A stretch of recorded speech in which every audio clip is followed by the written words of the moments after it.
Hi, I'm Bruce Gehring, Superintendent for Dripping Springs ISD, and welcome to my podcast. As Americans, we enjoy many rights and many freedoms, but with that comes a lot of responsibility to be involved in a very active way in our democratic process. And we want to teach our students that civic responsibility. One of the ways we do that is through our involvement in after-school activities like Youth in Government, and also through our classroom activities. Let's go and see what our high school students are up to. Hi, I'm Gerry Ibarra, and I teach social studies here at the high school. And being that this is election year, it's a really great opportunity to engage students in the process. So all of the controversies of this election have just given them such a reason to get involved in understanding the systems, and even outside curriculum opportunities like YMCA have been more engaged, like more students have been engaged.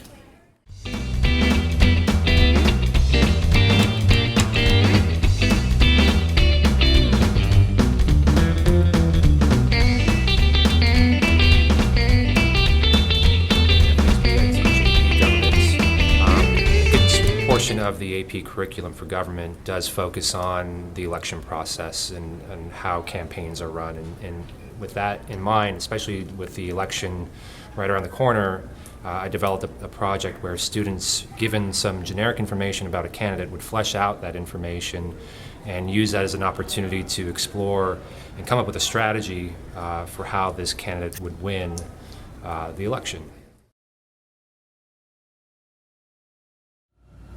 A vote for Sherry is a vote for a new America.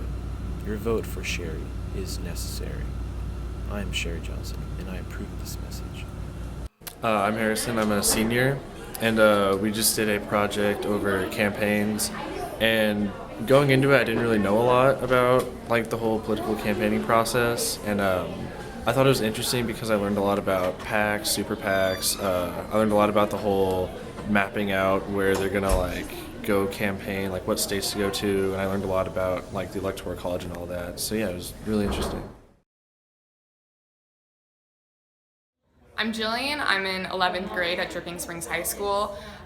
In youth and government, you can compete in a lot of different branches. It's pretty much all of the branches that a normal government has. We have the judicial branch, which also has an appellate court in it. We have the state affairs, we have legislative, and then we also have a new media branch. I'm in judicial, so what we do is we get a case probably about 2 months ahead of time before districts, and we prepare it out just like it'd be a real court case. We prepare cross-examination questions, we pick our witnesses, and then we compete at districts and then go on to state if we are good enough. Then you'll be able to kind of have some background knowledge to put more intellectual answers forward. Did you run these lessons?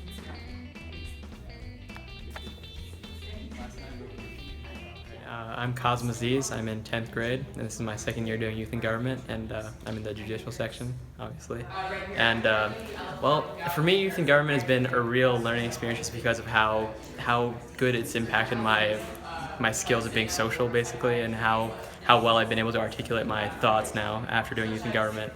And Jillian will ask you questions, and then there's going to be a cross-examination where the other team asks you questions. And there's going to be another redirect. Hi, my name's Griffin, and I'm a sophomore, and what I do for youth and government is I do legislative, or ledge, and that's when we basically do a mock legislative session, and we put our own bills in, and we debate over these bills, and we debate over other people's bills, and it's kind of like what they do at the state level.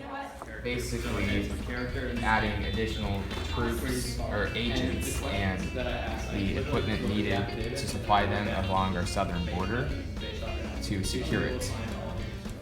Even our elementary students put on a mock election last Tuesday. We urge you to get out and vote and make your voice heard in our national election. Thanks for listening. Have a great week.